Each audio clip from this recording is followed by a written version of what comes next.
જય દ્વારકાધીશ। અત્યારે વિરોધ તો કાયમીના કાયમી માટે હાલે જ છે, પણ મારે એટલું જ કહેવાનું કે જે ખજૂરભાઈએ ગાયોને પાણી પીવા માટે અવેડા બનાવેલા હતા અને અમુક હલકીના એ અવેડા તોડાવી નાખ્યા, અત્યારે હજારો ગાયો એમાં પાણી પીતી અને હવે એ અવેડા ગાય પાણી પીવા આવે તો ત્યાં અવેડા નથી હોતા, તો નિરાશ થઈને પાછી જાય છે, તો એને કેટલી ઓલી અંદર ઓલું થતું છે। અમુક હલકીના અવેડા તોડાવીને ફાયદો શું થયો? કોઈ 5-25 હજાર એને આપી દીધા તેને અવેડા તોડાવ્યા, બનાવવાની વાત તો ન્યા રહે, પણ જે હતા એ તોડાવ્યા। અને ગાયોનો વિરોધ કરીને તમને ફાયદો શું છે? તમે ગાયોના આવેડા તોડાવી નાખ્યા।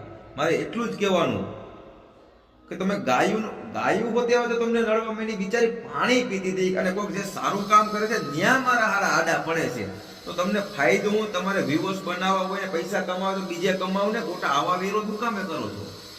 હે, જય દ્વારકાધીશ। મારે બસ એટલું જ કેવું। અને एक थोड़ा याद आ गया એટલે એ પણ કહી દો, थोड़ी बहुत जलन तो उन सबको होती है, किसी को जंप से ऊपर जाते हुए देखकर सब मिलकर उसको गिराना चाहते हैं, पर उसका कोई कुछ भी नहीं बिगाड़ सकोगे।